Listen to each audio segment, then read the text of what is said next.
Bhagavad Gita, la explicación de los capítulos. Esta vez el capítulo 2, que se llama en sánscrito, dice Ata Dviti Yodhyayaha Sankhya Yogaha, la realidad eterna de la inmortalidad del alma. En el capítulo 2, Arjuna acepta la posición como un discípulo del Señor Krishna y, entregado completamente a él, le pide al Señor instrucciones sobre la forma de disipar lamentación y dolor. Este capítulo es a menudo considerado como el resumen de todo el Bhagavad Gita. Aquí muchos temas se explican como Yoga Karma, Jnana Yoga, Sankhya Yoga, Buddhi Yoga y el Atma, que es el alma. Se ha dado predominio a la naturaleza inmortal del alma que existe dentro de todas las entidades vivientes y se ha descrito con un gran detalle. Así, este capítulo se titula La realidad eterna de la inmortalidad de las almas. Este capítulo lo hemos leído entero, lo hemos estudiado entero durante 72 días. Y como estoy ahora con cada capítulo mostrando, volveré únicamente para mostrar en lo general de qué va el capítulo 2. Como es Sankhya Yoga, se trata del estudio de la naturaleza del alma condicionada o el estudio del alma dentro del cuerpo material. Este capítulo nace con las preguntas y ya con las dudas que tenía Arjuna acerca de si tenía que luchar o no luchar.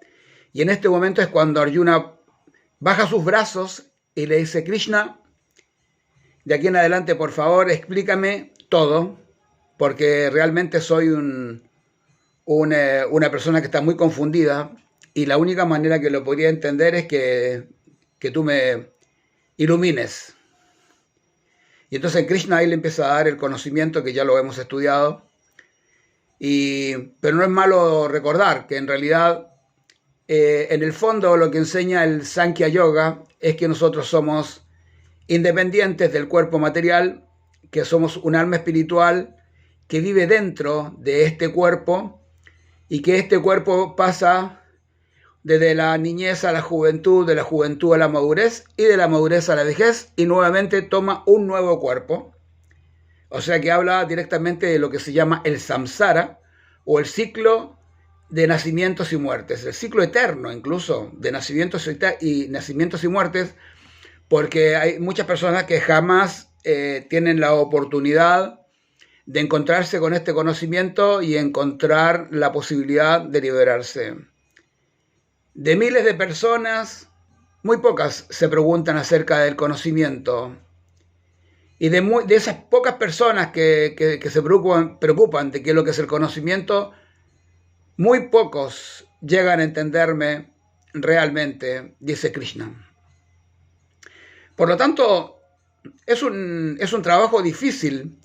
Yo comprendo muchas veces a la gente que practica yoga y claro, llegan hasta los ejercicios, yo los comprendo, porque es muy difícil entender de que la única manera que vas a alcanzar el conocimiento es a través de un sadhana, pero un sadhana completo, un sadhana que son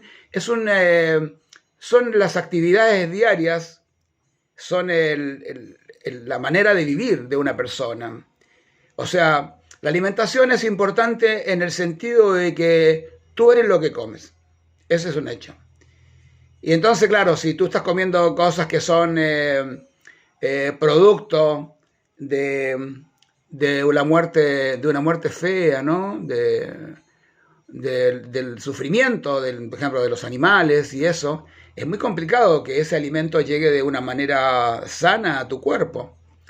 Y entonces, claro, las personas que tienen que hacerlo, no hay problema, siguen haciéndolo, nosotros no estamos en contra de que la gente viva como viva o quiera vivir, sino que, porque por eso existe el libre albedrío. Krishna enseña acerca de eso, el libre albedrío. No es, cada uno tiene que hacer lo que quiere y lo que puede, pero se recomienda la alimentación para poder alcanzar el estado sádvico, que significa un estado de bondad en el cual tú puedes entrar o comprender este conocimiento. De otra manera no lo vas a poder entender. Tú puedes querer mucho a tu gatito, puedes querer mucho a tu perrito, puedes querer a todo el mundo, pero si después te lo comes, entonces claro, tenemos un problema. Porque es como tener un niño en casa con algunos problemas mentales y claro, es muy simpático toda la historia y después te lo terminas comiendo. No hay mucha diferencia, ¿eh? Porque los animales son nuestros hermanos menores. Y entonces, independiente de la alimentación, esto sirve para todo tipo de desarrollo interior. Nosotros, en general, estamos todos ansiosos de conocimiento. El problema está en que de repente cuando ya este conocimiento se vuelve un poquito duro y nos exige cosas para poder seguir avanzando, entonces claro, ahí ya nos resistimos un poco. Es normal. Pero si tienes la posibilidad de utilizar este conocimiento, sobre todo esto que estudiamos en el segundo capítulo del Bhagavad Gita, y lo llevas a cabo de la mejor manera posible, lo más probable es que tú te sientas mucho mejor en tu vida porque vas a sentirte bien en tu estado de conciencia. Esto se trata de eso. ¿Cómo lograr la paz? Dice, ¿cómo puede haber felicidad sin paz? Y la paz se logra con una mente controlada y una inteligencia estable. Eso es lo que te está enseñando este capítulo del Bhagavad Gita. Una mente controlada, una inteligencia estable, establece paz. ¿Y cómo puede haber felicidad sin paz? De eso. Bueno, la seguimos mañana, que seguiríamos con el tercero. Cada día veremos de qué va cada uno de los capítulos del Bhagavad Gita. Y ojalá te entusiasme, y si ya lo leíste, lo lees de nuevo, aunque sea solamente los textos, y si no lo has leído, te invito a que lo leas porque realmente cada uno de sus textos te va a ayudar muchísimo porque es una fuente de sabiduría enorme. ¿Ya? Bueno, Hare Krishna, Namaste, y nos seguimos viendo. Gracias por estar ahí. Te agradezco de corazón que veas estas clases. Hasta luego.